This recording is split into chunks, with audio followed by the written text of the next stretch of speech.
Thank you, Pat, and thank you, ladies, for coming. I have some good news for you. Regular exercise can prevent breast cancer, and regular exercise can improve your survival if you have breast cancer. So the title of my lecture today is Why You Should Just Do It. I would like to dedicate this lecture to my mother, Teresa Ruddy. This is a snapshot taken of her in 1952. She's holding me. I'm about 6 months old. She's 3 months pregnant with her second child, my sister Mary Ellen. You can see that she is perfectly groomed. If you look closely, you'll see that her apron has been ironed. Think about it. She was diagnosed with breast cancer in 1974. She was 44 years old at the time. She had 5 children, 2 of them young, still living at home. In 1974, it was still the dark ages for breast cancer. This was a time when women were put on stretchers and wheeled down the corridors of the hospital into the operating room, not knowing if, when they woke up in the recovery room, alone and in pain, whether or not they would have their breast. The dark ages. The good news is that that has changed. And the other good news is that she's alive and healthy and very much in the business of dispensing good, sound advice. Next slide. So in the spirit of sharing good maternal advice with you, let's take a look at the numbers. What is the state of play of breast cancer in the world? In 2008, 1.3 million women will be diagnosed with breast cancer worldwide. Over 465,000 women will die.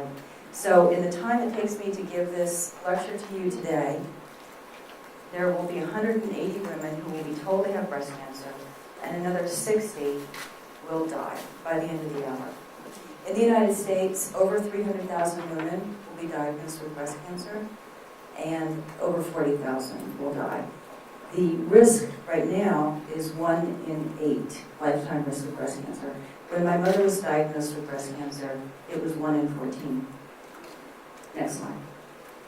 This is a graph of the incidence data taken from Connecticut. This graph is very similar to graphs from other parts of the country and also other parts of the world. You can see, without being a mathematician or a statistician, what's happening to the curve is increasing.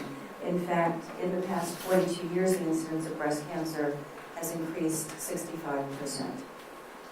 If this keeps up, in another 30 years, we'll all have breast cancer. That's an exaggeration, but you can see where we're going with this.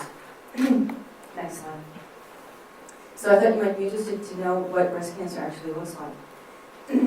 Down here at the bottom right is a photomicrograph of a normal breast tissue. These are taken from Paul Peter Rosen's textbook on breast pathology. It may not look like much to you. When I started studying pathology, it didn't look like much to me either. But if you compare it to the other slides, you'll get an idea of what the pathologist is seeing when he or she looks under the microscope. So the bottom right is normal breast tissue. Now, breast cancer comes in varieties, and it comes in grades of aggressiveness. So the average breast cancer that most women get is infiltrating ductal carcinoma.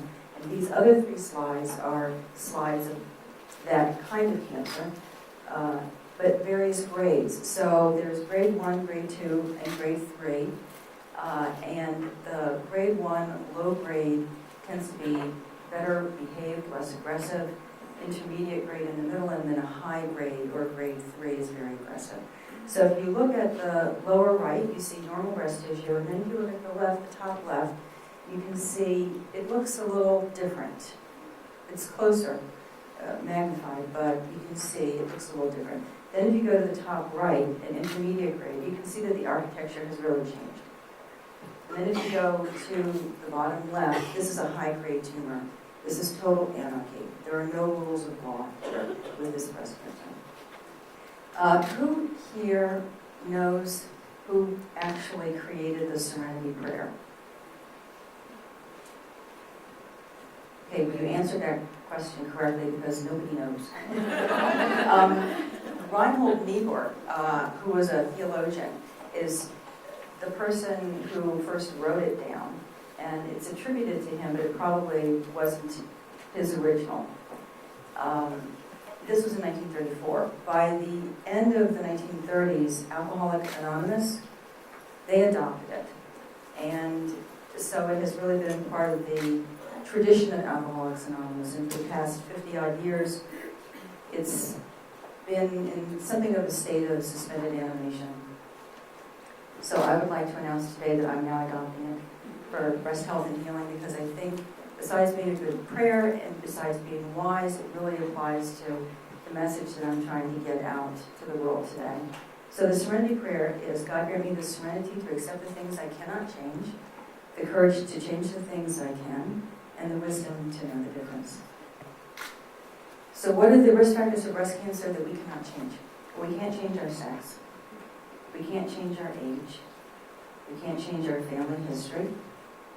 We can't change the age at which we started our periods, menarche, and for the most part, we can't change the age at which we go through menopause. We can't change our pregnancy history, not too much. To some extent, we can, but not usually, the age of first full-term pregnancy. We can't easily change where we live.